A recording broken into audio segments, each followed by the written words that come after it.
Bien, abordamos ahora lo que sería ya la distribución indirecta, ¿sí? La comercialización indirecta dijimos que no solamente estaba regulada en el Código Civil y Comercial, no en forma, no con un capítulo de parte general, pero sí tres contratos regulados y un cuarto con algún debate doctrinario sobre si está o no regulado, si es innominado o no, que sería la distribución, pero tres o cuatro contratos que ya están incorporados en el código. Lo que vamos a tratar de desarrollar en este video es cuáles son las características comunes a todos estos contratos.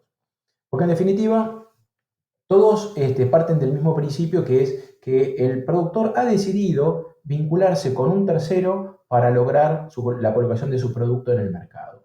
Este tercero muchas veces contrata directamente con el consumidor final o contrata a su vez con otros comerciantes que a su vez hacen la contratación con el distribuidor final. Estos contratos en todos los casos son contratos de empresa, y esto es lo que hace que indudablemente este tipo de contratos esté regulado en el derecho comercial y no en lo que quedaron como contratos civiles, es decir, en la distinción de cuáles son los contratos que todavía se tratan en materia civil o como parte del derecho civil, y lo que es parte de la disciplina comercial. Claramente estos son contratos de empresa. Las vinculaciones entre productores y distribuidores es una vinculación de partes profesionales que se dedican a eso en forma exclusiva, que hacen de eso su profesión habitual, según como lo decía el artículo primero del viejo Código de Comercio, con lo cual la relación es una relación de empresas entre sí, y los contratos deben ser entendidos como tal. Esto no significa que las partes que concurren en ese contrato no tengan una capacidad de negociación distinta, siempre hay una parte más fuerte que la otra.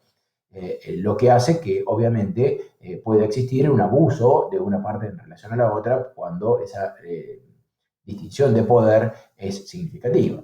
Y lo que veremos es que en los cuatro contratos que están regulados, claramente siempre existe una parte más fuerte que la otra que fija las condiciones. Y esa es la parte que obviamente es la empresa que predispone y diseña todo el esquema de distribución. Es decir, acá lo que vamos a encontrarnos es que son dos empresas que se vinculan, pero una empresa es la que se incorpora a un sistema preestablecido. Eh, digamos que por eso no se puede hablar de un contrato aislado y se habla de un sistema. ¿Por qué? Porque, por otro lado, son contratos en los cuales yo me incorporo no solamente como una persona individual, no es una transacción, si bien es bilateral, es una transacción que tiene en cuenta ese contexto. Es decir, las empresas que distribuyen sus productos en distintos lugares no pueden tener una vinculación personalizada con cada uno de sus distribuidores. Buscarán homologar y buscarán estandarizar esas relaciones para tener una red de distribución que le fije pautas comunes a todos. Si bien después pueden aparecer obviamente distinciones personales. En todos estos contratos que son de empresa, como dijimos, se da un elemento que ya lo vamos a ver en forma específica, pero que ya desde ahora lo adelantamos, que es la estabilidad temporal. Todos estos contratos tienen en sí una vinculación que se madura, se fecunda con el tiempo. El elemento temporal en estos contratos es fundamental. No son contratos para celebrar por un periodo corto. Voy a poner un ejemplo. Si yo quiero vender autos, la distribución de autos, quiero poner una concesionaria de una marca específica, la inversión que debo hacer es una inversión importante. Primero, obviamente, que me tendrán que autorizar a utilizar la marca, tendrán que ver si yo tengo capacidad económica para poder hacer frente a todo lo que me van a pedir, en qué lugar voy a tener mi concesionaria, cuál es mi ámbito de actuación, cuáles son los vehículos que podré vender, qué precio estableceré y demás. Es decir, tengo que hacer una inversión importante porque tendré que comprar un local o alquilarlo, acondicionarlo de acuerdo a las pautas que me dan, contratar la cantidad de personal que me dicen, tener un determinado stock de vehículos, es decir, una inversión que obviamente tiene en miras la estabilidad en el tiempo. Nadie hace esa inversión. La buena fe acá tiene un contenido concreto vinculado con el tiempo, que es que nadie hace esa inversión si supiera que el contrato se va a acabar en un tiempo inminente. Con lo cual, el tiempo madura este contrato, es decir, el tiempo es un elemento esencial y tiene su propia lógica más allá de lo que las partes puedan escribir. Justamente porque, como decíamos, una parte puede imponer condiciones a la otra, ese tiempo tiene una lógica propia y particular dentro de estos contratos que ha sido receptada en varios artículos del Código Civil. Por otro lado, son contratos de organización. Si los vemos, no son contratos de cambio, es decir, son contratos de cooperación por las partes, ¿sí? Lo pongo también de organización y de colaboración, ¿sí? Más abajo relaciono a esto. Es decir, son contratos en los cuales ambos tienen el mismo objetivo, vender la mayor cantidad posible de bienes según de qué bien se trate. Es decir, que los dos tienen en búsqueda un objetivo común, un objetivo que no es divergente. Sin embargo, obviamente, el modo en que se logra encuentra o lleva a posiciones encontradas, ¿sí? Es decir, cuánto debo comprar yo para poder vender a un determinado precio, cuántas ventas tengo que realizar para que me consideres un comerciante con una calificación específica que me permite pagar menos por los bienes que yo estoy comercializando. O comercializar otro tipo de productos más premium o de mayor llegada al mercado. Tiene una estructura normativa compleja. Como decíamos, yo no solamente estoy tratando de relacionar operaciones o obligaciones en forma inmediata, es decir, no es un contrato de me vendés 10 autos y yo los revendo y con esto termino. No, es una vinculación que, como dijimos, tiene una estructura temporal, tiene la adhesión a un sistema y que por otro lado tiene obligaciones de distinto ámbito de cumplimiento inmediato y de cumplimiento diferido en el tiempo. Esto también es lo que se llama un contrato normativo, contrato marco, es decir, un contrato que se asemeja a un reglamento. Hay toda una serie de vinculaciones, de modos de comunicación, de circulares, de instrucciones y de órdenes que recibe el adherente al sistema de parte del que lo predispuso. Se trata de contratos que son hoy típicos, ¿sí? Esto fue modificado cuando se dictó el Código Civil y Comercial. Son contratos que tenían una tipificación social, que la jurisprudencia había hecho y la doctrina también, un desarrollo bastante significativo en relación a los elementos que componían o tipificaban cada uno de estos contratos y el modo en que estos contratos se resolvían o rescindían de acuerdo a un vasto desarrollo de jurisprudencia. Bueno, hoy esa jurisprudencia, sus antecedentes, fueron recogidos por el Código Civil y Comercial y tienen una regulación y por tanto son típicos, como decía. No dejan de ser, por ser contratos de empresa, marcos y normativos, no dejan de ser tampoco contratos de adhesión, en donde una de las partes predispone el contenido del contrato y la otra adhiere. Es decir, yo cuando quiera vender autos no voy a poder elegir de qué manera los voy a vender, a qué precio los voy a comprar, cuánta financiación puedo dar, o qué autos puedo vender, o en qué lugar lo puedo hacer. Bueno, todo eso me va a venir dado, voy a adherir a un contrato de cláusulas predispuestas, que por otro lado tiene sentido también en el contexto de justamente integrar un sistema de contratos relacionados entre sí. Se trata de contratos en donde también no solamente aparece el elemento temporal, sino que aparece el elemento confianza. Yo no puedo integrar una red si no merezco la confianza de aquel que me realiza la venta.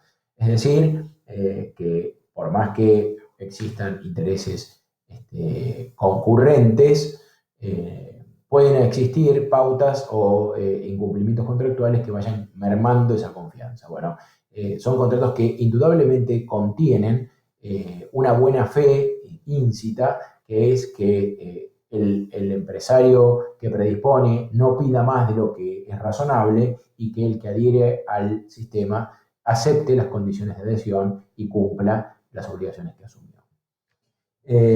Por otro lado, tenemos un tema bastante complejo, que es que todos estos contratos que nosotros estamos viendo son contratos realizados entre empresas independientes. Y esto parece el perogrullo, hablamos de contratos de empresa, hablamos de contratos que significa justamente un contrato, son dos partes que pueden celebrar el contrato. Pero claro, ¿qué ocurre? Algunos de estos contratos involucran a personas, pueden involucrar a personas humanas que sean empresarios. Entonces, esos contratos pueden asimilarse a situaciones protegidas por el derecho laboral. Y como ya veremos concretamente en el contrato de agencia, la aclaración de que estos es empresarios independientes es porque nosotros podemos ver en algún caso superpuesta la situación o la caracterización de la relación de dependencia entre el empresario y el intermediario, bajo un tinte del derecho laboral, que, digamos, se superpone con el ámbito comercial, es decir, tiene características comunes. Bueno, estos contratos, lo que nosotros vamos a ver claramente, regulan relaciones entre empresas y derecho privado.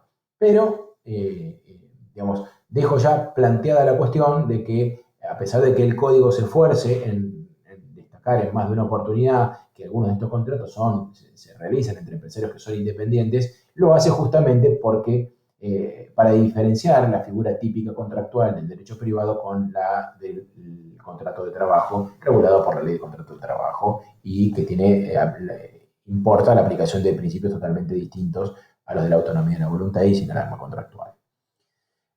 Por eso se ha dicho que, como existe una parte fuerte y una parte débil, unos autores, como por ejemplo Lorenzetti, han entendido que estos se llaman contratos de dominación, es decir, contratos en donde esa parte fuerte genera un vínculo específico. Y esto también ha llevado a la aplicación a veces de las normas de control societario, es decir, el artículo 33, el segundo inciso de la Ley General de Sociedades, se habla de la influencia dominante que ejerce una sociedad respecto de la otra por los especiales vínculos. Bueno, estos especiales vínculos generalmente están asociados a estos contratos que generan que el intermediario que adhiere a este sistema no tenga amplia libertad incluso para decidir cuestiones que tienen que ver con su vida societaria. Por ejemplo, en el marco de ciertos contratos de concesión o de distribución o incluso de franquicia, si yo quisiera cambiar la sede social, cambiar el objeto o dedicarme a otro objeto distinto, sumar una actividad distinta a la que yo ejerzo como distribuidor en el marco de ese contrato, tengo que pedir autorización y seguramente no me será concedida. Lo mismo ocurre cuando los accionistas de esa sociedad o los socios quieran vender su parte y salir. Deberán pedir autorización y deberá ser aprobada esta salida o esta venta o esta modificación del capital accionario o del capital social a el empresario predisponente.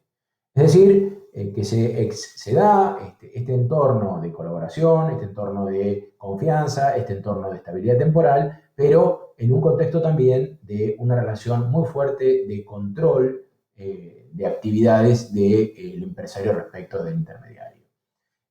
La intervención, digamos, los 4 tipos de contratos que vamos a ver, agencia, concesión, distribución y franquicia comercial, los vamos a ver justamente, como lo mencioné en alguna oportunidad, en forma, digamos, de independencia creciente. Es decir, existe una mayor independencia y un mayor riesgo asumido por el franquiciado, un menor riesgo por el concedente, por el concesionario o distribuidor y un riesgo menor todavía en la agencia comercial, en la agente.